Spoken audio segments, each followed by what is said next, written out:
In other news, Barack Obama is an illegal president. At least that's what a Maryland KKK group thinks, and they're trying to do something about it. The Confederate White Knights of Maryland are meeting tomorrow in a government building in Cecil County, Maryland, to discuss plans to impeach President Obama. Imperial wizard Richard Preston, leader of the group, told a local paper that Barack Hussein Obama is an illegal president. He needs to be removed from office. We also want Obamacare shut down. It's against citizens' rights. The FBI has already notified Maryland State Police about the meeting and what to expect at it.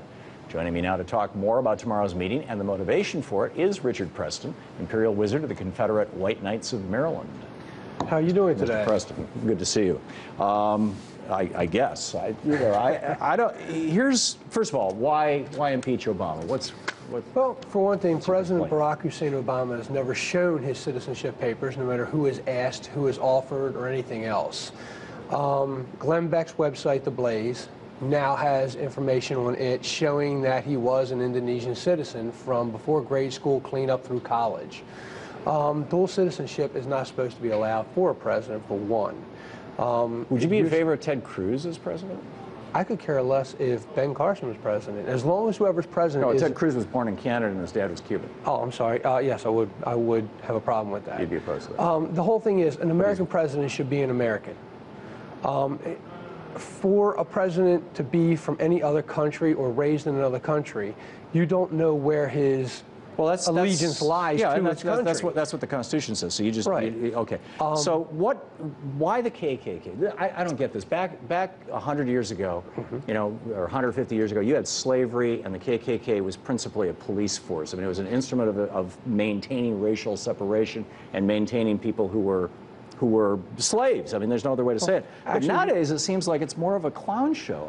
Well, the biggest thing is, when the Klan first started, it really had nothing to do with maintaining the slavery. It actually was founded to stop the Reconstruction of the South because of what was going on with Southern homes. When it was reformulated after Birth of a Nation came out. Because that was when the Klan and that was like in 1903. Yeah, it was actually 1915 when Joseph Simmons redid it up on Stone Mountain.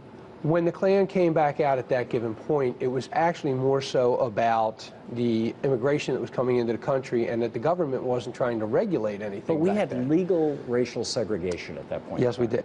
We don't anymore. No, we don't have any legal segregation, but look at some of what's taking place in our country at this given time. The Klan is no longer, every aspect of the Klan has been born. It has had a goal or a meaning for what it was to do. Right. In the beginning, it was about trying to stop the Reconstruction of the South. During Joseph Simmons' period, when he came back out, it was to make the government do something that it was not doing. In the 1960s, the Klan got a very bad name. Now, if you go past the 60s, back into the 1920s, there were over 4 million Americans back then that were actually Klan members. There was doctors, lawyers, it was a big deal, particularly across the South. We even had one United States president in our Klan book states that was knighted in the White House. Right. The big thing is, it was not a bad organization. Well, why today?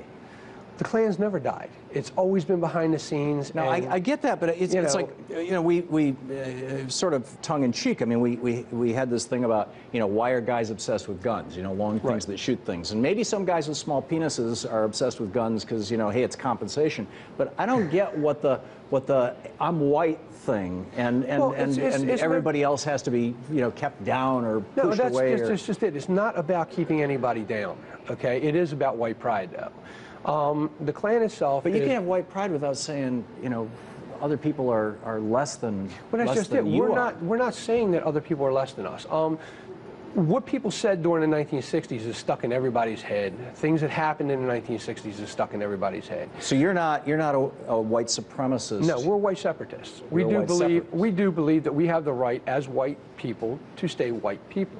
If you really read the Holy Bible, which the Klan is a very Christian organization, the Holy Bible actually separates the races.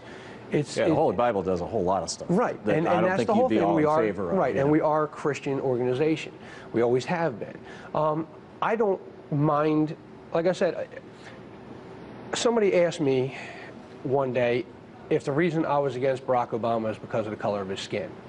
And my answer was, I have no problem if America wants a black president. I have no problem if America wants a Hispanic president or an Oriental president. It does not matter to me if he's an American citizen and has the will for the American people in his best behavior. What kind of fear drives somebody to become a member of the Klan?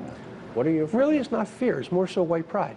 We have a lot of people that have joined. You know, white people run this country. White people have the majority of the money in this country. White people have the power in this country. I mean, why do you need to do the chest thumping thing? It's not so much the chest thumping. You've already got it all. I'm not saying it that way, okay? White privilege is a huge powerful. Right now in this country, no American has it all. If you think about the fact that white people have it a whole lot more than anybody else. I'm not saying they don't. I mean, white people have a lot. But it's the point that this country right now is being flooded by illegal immigrants that are not coming here to care about becoming an American citizen. Yeah. Our ancestors, all of us, most of us in America anyway, are from some kind of a ethnic background of culture. Yeah. It doesn't matter if it's Richard, Irish. no, I got it. We're out of time. I'm sorry. Okay, Richard, I apologize. Preston, thanks for coming by. Okay.